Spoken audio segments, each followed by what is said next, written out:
Hello, 쪽방이네. Borderlands fans. I hope life is treating you well. I'm Andrew Reiner, your host of the Gearbox 딱 Devcast, 내려가. joined as always by April Johnson. Hello, April. Hello, Reiner. All 내려가. right, April, let's get 내려가. this episode underway. We have a lot of content to get to here. Who are our guests on this one?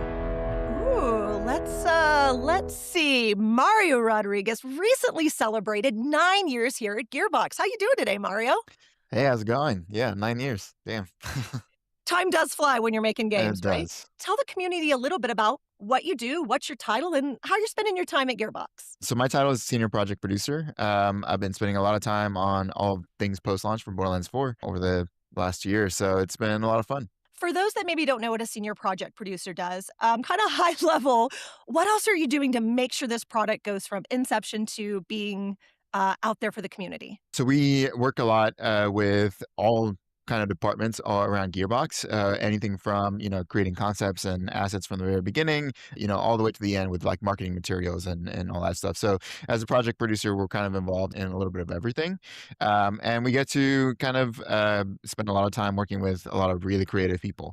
I'll say this, Mario runs a tight ship over 다 there. I threw 잡았던 out one 놈이네. idea 빡세게 that 잡았던 kind of 놈들이. gained some traction, and he was quick to slap my wrist. He's like, no, our team is too taxed right now. They're working on too much. You can't add new stuff in. Got to protect the team sometimes. And who else do we have with us today, April? We are going to have Caleb Kennedy, who is a 얘는 또 lead 어디야? level artist here at Gearbox. How you doing today, Caleb? Hey, I'm doing pretty good. Excited to talk about the cool stuff we're working on. Excellent. So, level artist, what does that exactly mean? Level artists are basically the world architects. So we create the physical worlds that you do all of your shooting in, basically. So we work with art direction and narrative to kind of come up with the themes for the worlds. We work with level design and the layout process. And we work with the other art teams to make sure we have all the pieces and parts we need to bring everything together. So it's a really collaborative, fun shop. If it's not too much of a spoiler, what was like your favorite thing that you made for levels for Borderlands 4 or some of our post-launch content? Honestly, I think it's probably these things we're going to be talking about today. We were really able to like play with stuff, like take risks, experiment. The cyber noir city we're going to talk about, I think, is one of my favorite things that I've worked on recently. Yeah, we kind of buried the lead here. We have a lot of content to get into here. We have Bountypack 3, which is called A Zane to Kill For. You know who that's about. And then we have a takedown called Takedown at Hadron Abyss. Both are awesome, and I can't wait for you guys to dive into these and reveal some of what players can expect. Caleb, let's start with you here. Let's dive into the journey that players are going to be taking in A Zane to Kill For. What's kind of the narrative hook here, guys? So in A Zane to Kill For, Zane has lived a hard life, right? And as a result, his memories are fading, as they do for all of us as we age. And so he's looking for a way to preserve those memories. So his solution is he's created digital clones of himself called memory Zanes. And he's placed these memory Zanes in the digital realm. Unfortunately for him, one of these memory Zanes has been murdered. And he doesn't know who did it. He doesn't know who's behind it. So he's enlisted your help to help him track down the perpetrator. And in order to do that, you have to actually go into the digital realm. So that's kind of the premise and how it kicks off. It has an interesting thematic element. You kind of teased that for a second, but can you kind of describe the environment players will be in? So for both of these releases, we're really taking the player far afield from places in Kairos that they're used to and putting them in totally unfamiliar territory. So in A Zane to Kill For, we're actually putting them inside an arcade game. So they'll basically be in a video game within a video game. This is the world of Private Dick. It's a cyber noir city. So it's very futuristic, lots of neon, flying cars, sprawling city skyline, but it's also dark 노란색. and moody to reflect that noir vibe. So we had a lot of fun playing 어느 with those 건물은 elements. I think my favorite part of this one is how many different hats Zane gets to 최근에 wear, 봤던 기억이 both 있나? emotionally and aesthetically. So I think that's definitely something to look for when you're playing. And Mario, how many Zanes will players be interacting with as they take on this journey? Players are going to get to have the luxury of interacting with a handful of Zanes that as April said, have a lot of different hats. So, yeah, multicolored Zanes. It's 제인과 gonna be 교류하는 게 cool, 호사라고 right? 번역이 Mario, 뭐 so you're 되는 a 건가? senior project producer, and you've been really passionate and overseeing a lot of our post-launch content for Borderlands 4. So can you break down a bit, like, what is a bounty pack and what's sort of our idea behind them? So we wanted to be able to tell just kind of little short stories everywhere, with featuring some of our most beloved characters. We wanted to have a lot of different themes that our team kind of got excited about. And so with the Zane to Kill for, we wanted this murder mystery type genre that we wanted to explore in this cyber noir place. So we're pretty excited for people to kind of see this genre. I know we have some things that you need to have completed the game, but for our bounty packs, early on in the game, you can go ahead and access those, right? Yeah, they're very early on, and like I said, we wanted to provide more narrative content, and this was an avenue for us to be able to provide that in a shorter way. Now, while this is going to have some additional narrative content, there's going to be some new gear, right?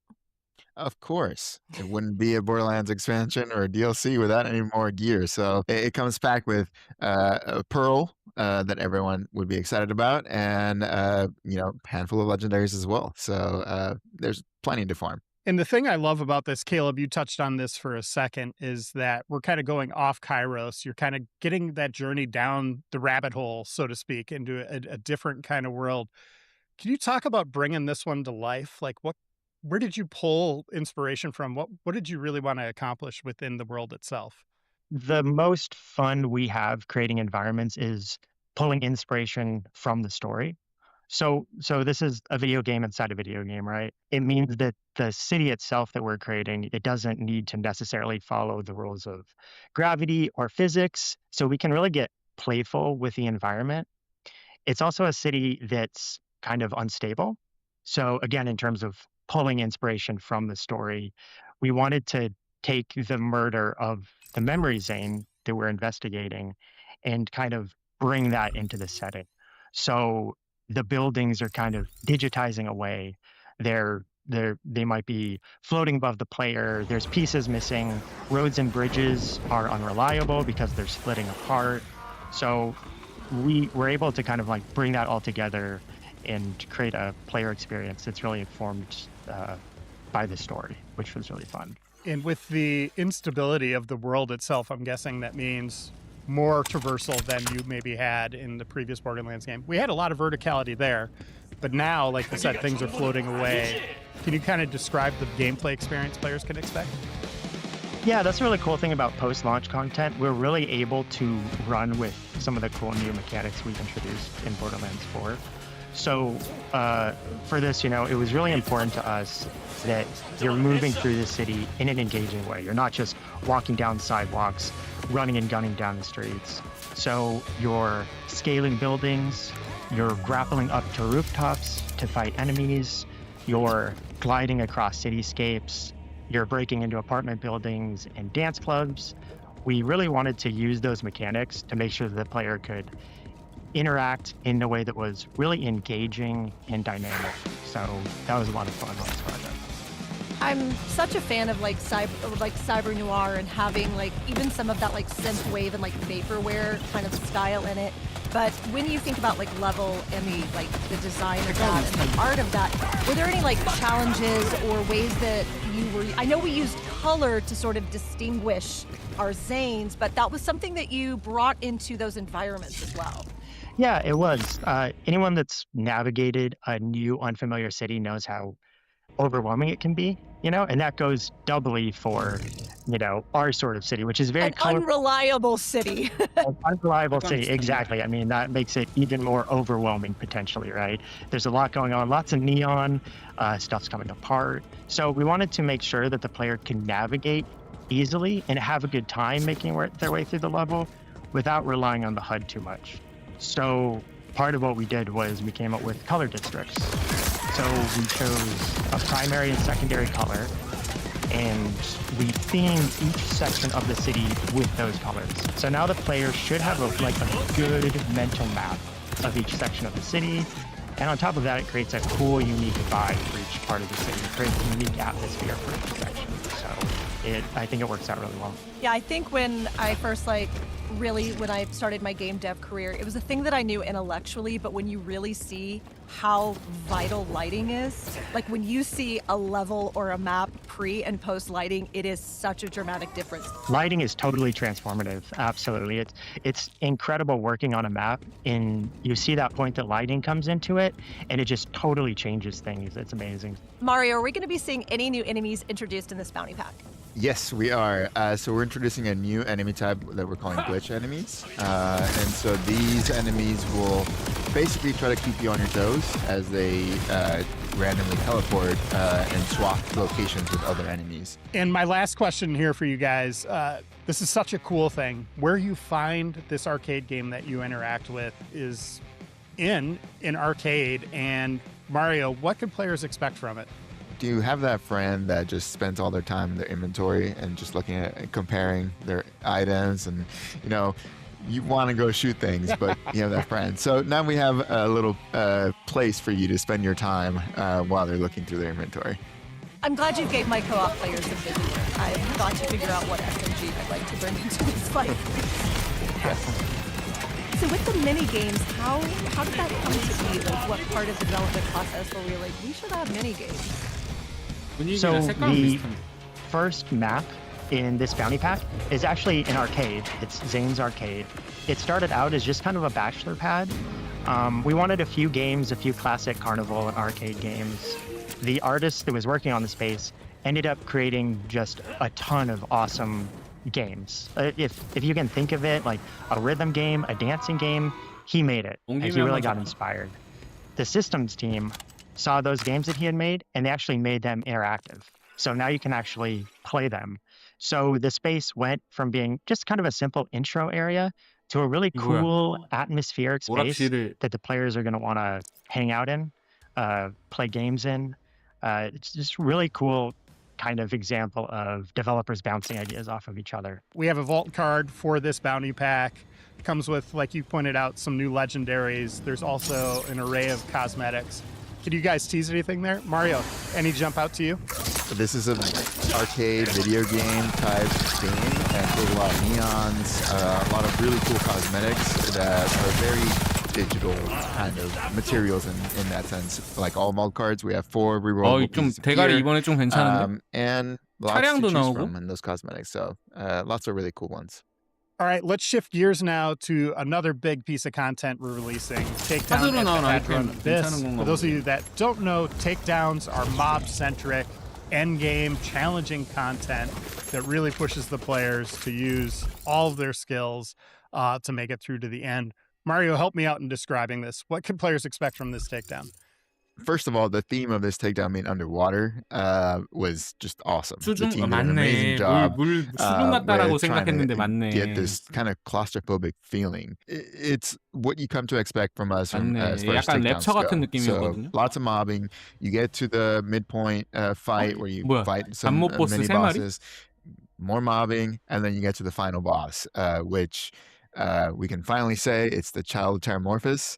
So so excited for people to see that, bringing back nostalgia in this one. Even like Reiner, when you first were starting to like really get like dive into like the world of Borderlands with us, 아까 one of the 예상했던 things 게 that you 옳지 pointed 당하잖아. out for Borderlands 4 was like, where did all these big skulls come from? So I I think want to fight those creatures. Yeah. I think you might get your wish. Yeah, I think for the 맵에 first time 박혀있던 we actually get to 해골이. see the big skeleton and what it belongs to or what it's fighting and stuff. So it's really cool to finally get to see this skeleton and the big guy. Yeah, every 여기는 Borderlands 이런 has those 해골들 gigantic skeletons, 설명 Yeah. 같은 And 거 the 했어. level artists were always like, man, we put these in every map. We want to see what the skeletons belong to, and we want to fight that thing. So this is a really awesome opportunity to finally do that. So that was really fun. And for this particular takedown, is this going to be free for players, right? It is completely free. Everyone will get to enjoy it. 테이크다운은 Yes. 무료. Nice. And Caleb, designing an underwater laboratory, I mean, this is kind of the supervillain's dream. Like, you made it when you have an underwater lab, right? Like, what are players going to expect what can they expect as they go through this very dangerous territory? So when you have a theme as cool as underwater mad scientist laboratory, you really want to lean into it and really like use it to its full potential. So we want to make sure that the player always remembers that they're in an underwater laboratory, right? So any chance that we could, we would blow out walls and add windows. And like think about like in an aquarium where you're like in the shark tube, you know, that's kind of the vibe we wanted to go for. So we wanted the player to feel like they were encased in water. On top of that, something terrible has happened in this laboratory, something really traumatic. So it's actually collapsing around you. So we have water pouring in from the walls. Certain areas are flooded in the laboratory. It means we can, you know, play with combat in cool ways. It means we can introduce enemies in cool ways. So the environmental storytelling and the gameplay really kind of come together in a cool way in this takedown. So this evil scientist, whoever's down here doing experiments, what were they working on, Caleb? They were working on animal experimentation. So as you're making your way through the laboratory, you see the results of that. We really wanted it to feel like an operational laboratory. So that really went into the storytelling. You see the equipment, you see the failed experiments, and you fight the failed experiments. So there's lots of half human, half fish hybrids you have to fight. On top of that, you meet a scientist who had a change of heart, whose conscience got the better of her and kind of convinced her that she had to stand up and do something. So there's a story that unfolds around that that's really interesting. And for something like we're underwater and you have a lot more visibility of what might be around you. So Mario, was there a way when we were like sort of high concepting this that you wanted to create some tension for the players as they move through? For sure. That was one of the key elements that we wanted to kind of accomplish with this takedown was from the very beginning, you saw the giant boss kind of swimming just above you.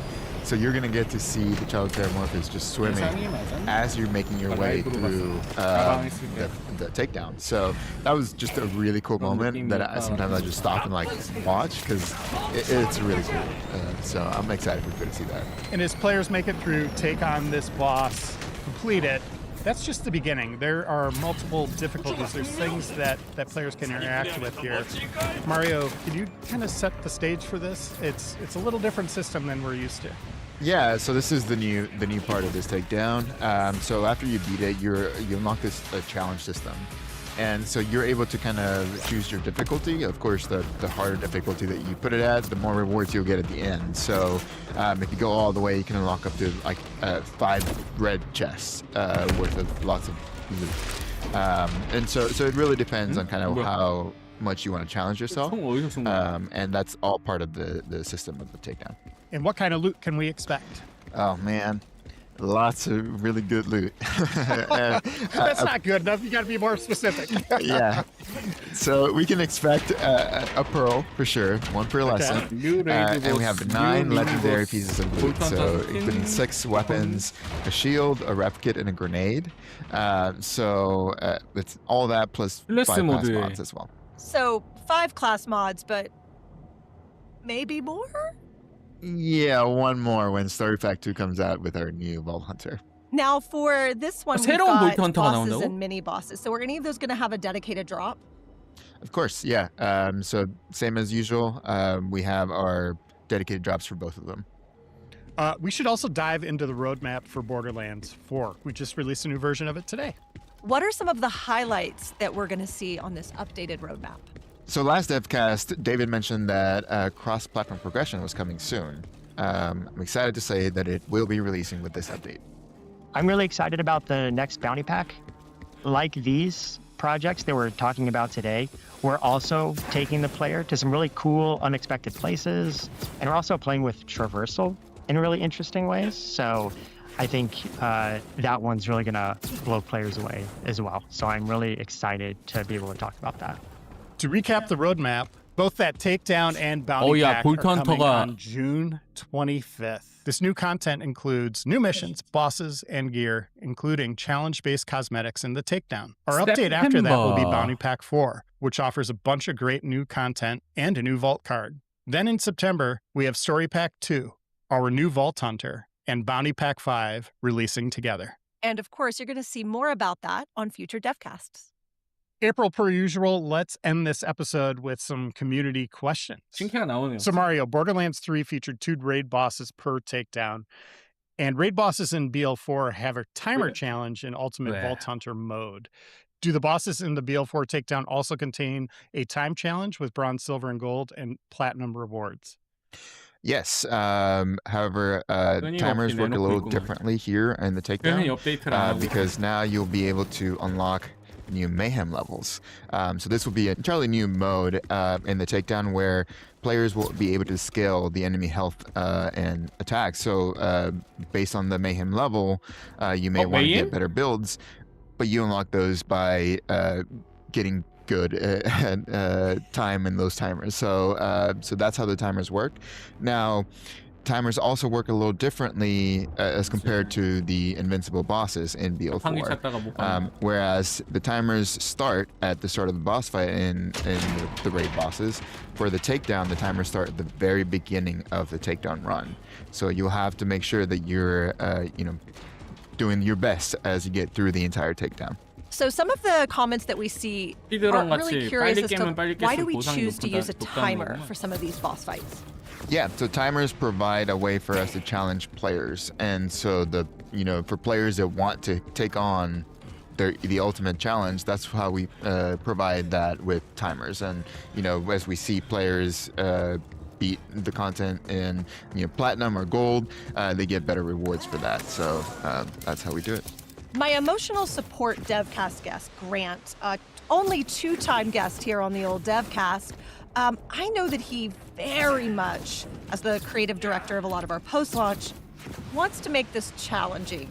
What are some of the ways that this is going to challenge our players? Yeah, so we talked a bit about the difficulty systems that we're introducing with the takedown.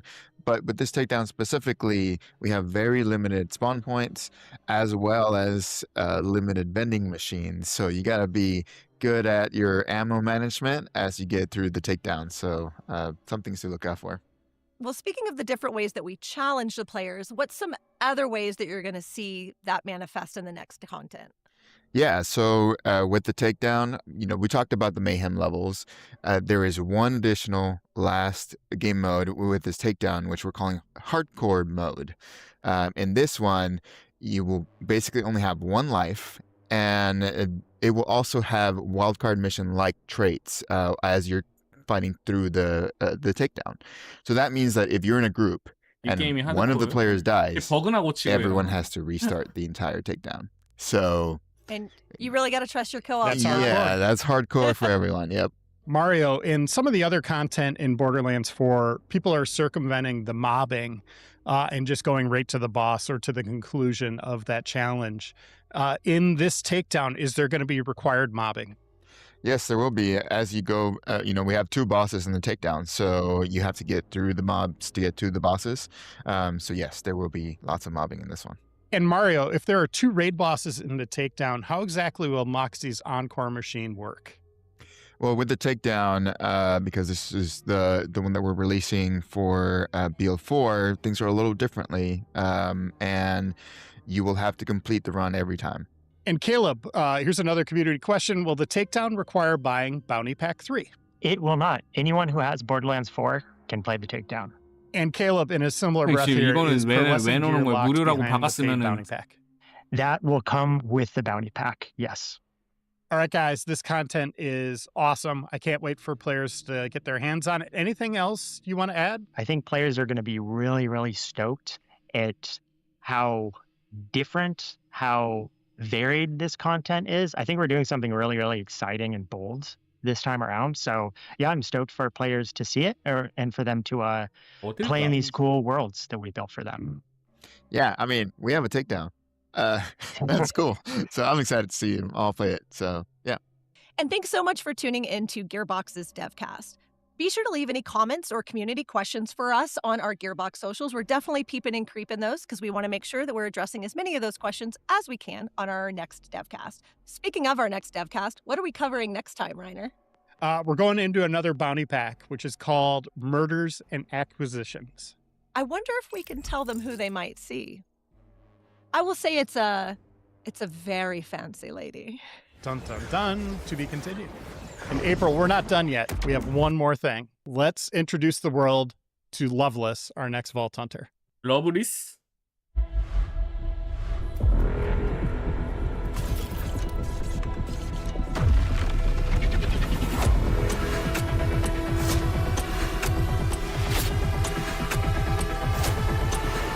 뭐야? 이 밑에 뭐 버튼이요? 사랑이 없구만. 뭐야 이거? 부메랑 뭐 용은 또 뭐야? 다 나왔으니까 일단은 이거 봅시다.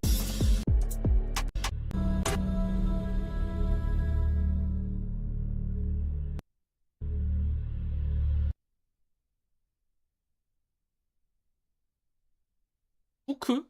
저 뭐냐? 낫? 부메랑? 전 또 뭐야? 용이야? 뭐야? 저 지렁이 뭐야? 지렁이 끝에 뭐가 있고 뭐 소환은 얘도 소환 계통인가 보구나. 얘도 소환이네. 이게 스킬 빨파초인가 보죠 이게? 아 맞네. 파초네.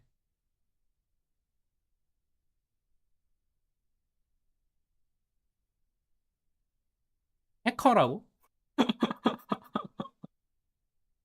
해커야? 오케이.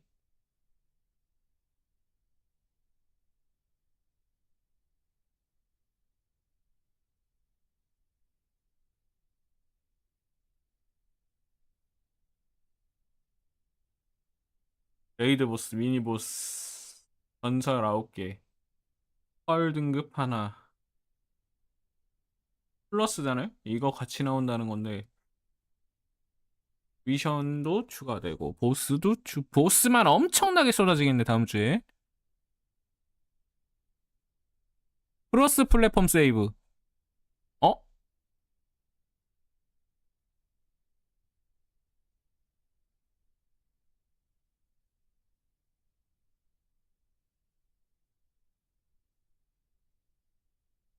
크로스 플랫폼 세이브가 나오고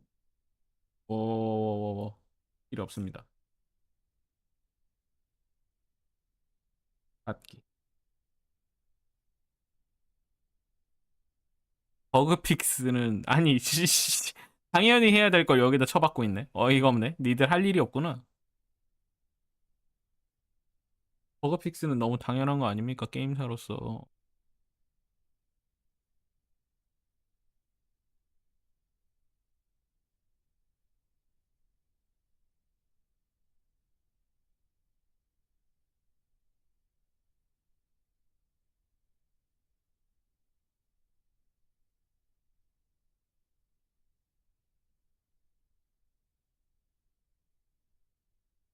조금 쉬었다가 나오는 새거 나오네.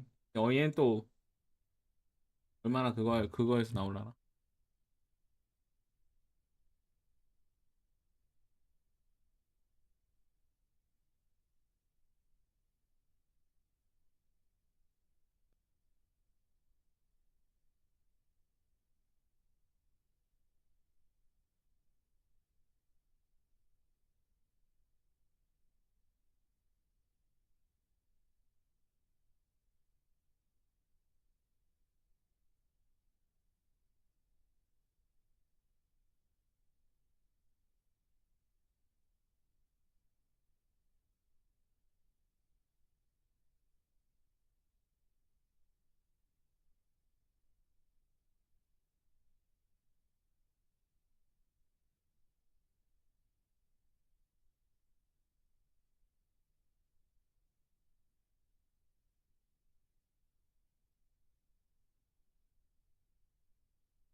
May affect as they go through this.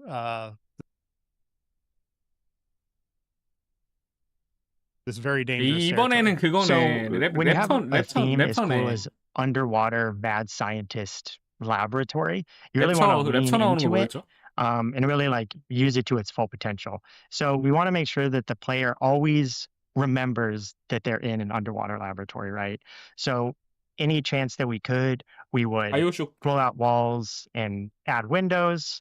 And like think about like in an aquarium where you're like in the shark tube, you know, that's kind of the vibe we Yeah. wanted to go for. So we wanted the player to feel like they were encased in water. On top of that, something terrible has happened in this laboratory, something really traumatic. You know, like that we and we're Very can It's gonna be free. every To big scale So you when is just on this takedown. awesome. Can't do that. Don't know big people. Like, so lots of really cool ones.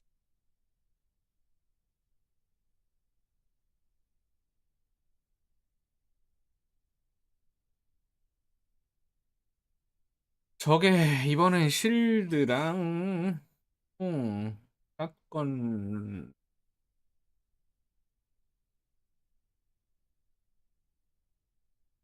이거 마음에 드네요.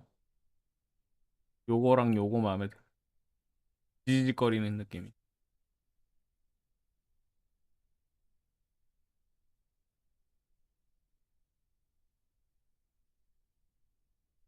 아, 개 마음에 드네 이거.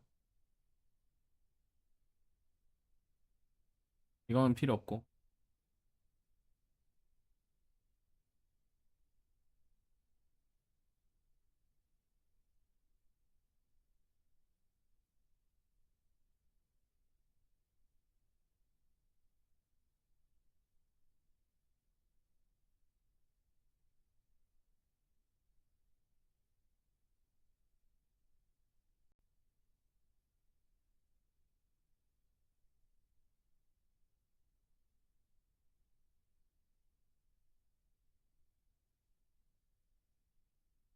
realm. Unfortunately for him, one of these memory Zanes has been murdered, and he doesn't know who did it. He doesn't know who's behind it. So he's enlisted your help to help him track down the perpetrator. And in order to do that, you have to actually go into the digital realm. So that's kind of the premise and how it kicks off. It has an interesting thematic element. You kind of 됐어? tease that 아이고, for a 씨, second, 자판기나 but 찾고 싶다. can you 잘 알았다. 너희는 잘 알아.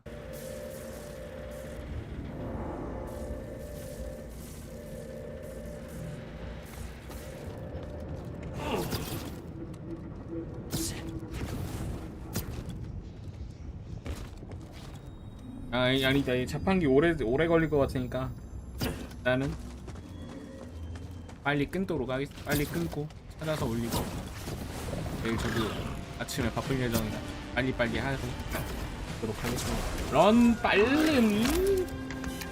빠른 런으로 하고 일단은 새로운 스토리는 제인의 뭐 오락실 같은 느낌에서 일어나는 일과 바이오쇼크 패러디 랩처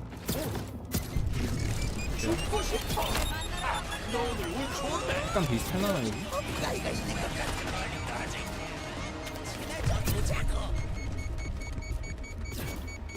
그만 가겠습니다. 빠른 런 바로 끕니다.